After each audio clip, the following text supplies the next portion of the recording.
বিসমিল্লাহির রহমানির রহিম।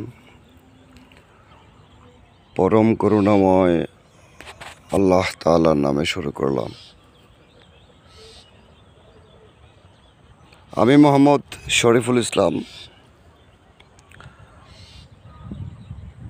গ্রাম চান্দেরচর, পোস্ট গৌরীপুর, উপজেলা দাউদকান্দি, জেলা কুমিল্লা।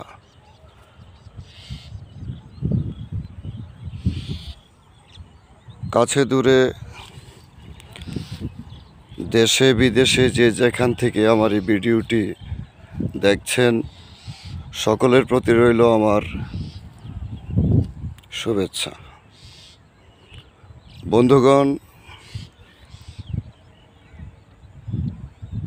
আজ আমার এই লতিরাজ কচুর জমিনের বয়স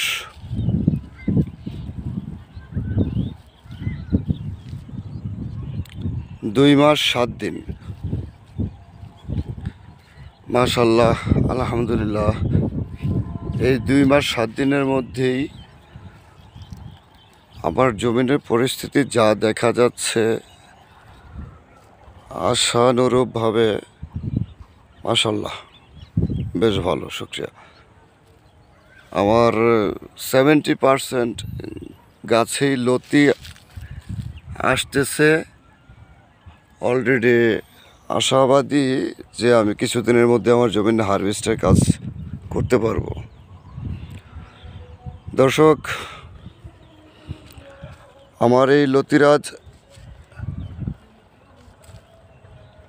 যেই কচুর জাতটি, সেটি আমি নিজেই সরজমিনে জয়সর, ইনারপাড়া, বাগারপাড়া উপজেলা থেকে নিজেই সংগ্রহ করেছি। এটা সেই লতিরাজ কচু যেটা জয়সরের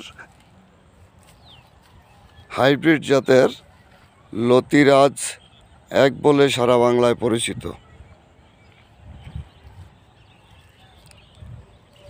তো বন্ধুগণ, আজকে টপিক্সের মূল উদ্দেশ্য হচ্ছে যেটা, গতকালকে আমি জমিনে যখন আসি তখন একটু ভালোভাবে খেয়াল করার পরে দেখতে পারলাম জমিনে একটা গোড়া পচা রোগের সংক্রমণ আক্রান্ত হচ্ছে। তো এই গোড়া পচা রোগটার লক্ষণটা দেখার সাথে সাথেই আমি আপসেট হয়ে পড়ি। সঙ্গে সঙ্গে আমি কচু চাষ অভিজ্ঞ যারা, তাদের পরামর্শ নেয়ার পরে সঙ্গে সঙ্গেই তাদের পরামর্শ অনুযায়ী আমি এই জমিনে আজকে স্প্রে করব। স্প্রেটা হচ্ছে রিভাস। আর গোড়া পচার লক্ষণ যেটা দর্শক, সেটা অবশ্যই জেনে রাখা উচিত। আমার মতো নতুন কৃষক যারা, তাদের জন্য খুব উপকার হবে মনে করি। যে আসলে দেখবেন, সুস্থ একটা কচুর চারা, এই ডগাটা হেলে যাচ্ছে হলুদ হয়ে, শুষ্ক রুক্ষ হয়ে, এভাবেই হেলে যাচ্ছে। প্রত্যেকটা ডগাই হেলে যাচ্ছে, প্রত্যেকটা ডগাই হেলে যাচ্ছে। ডগা কিন্তু আসলে থাকার কথা এইরূপ স্ট্রংলি, কিন্তু যদি তা না হয়ে এইভাবে দুর্বল হয়ে হেলে পড়ে যায়, তাহলে বুঝতে হবে যে এটা একটা বড় ধরনের সমস্যার কারণ। তারপরে গোড়ার দিকে ফলো করতে হবে। ঠিক গোড়াটাতে দেখুন একটু পচনের কালার, কালো হয়ে যাচ্ছে। এ হচ্ছে বিষয়।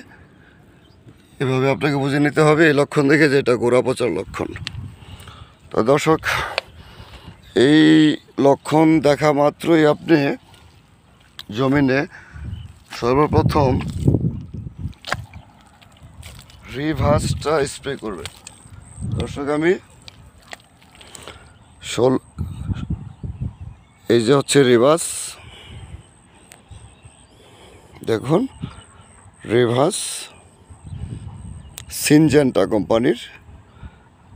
আপনি এটা 16 লিটার পানির ট্যাঙ্কিতে 1 কাক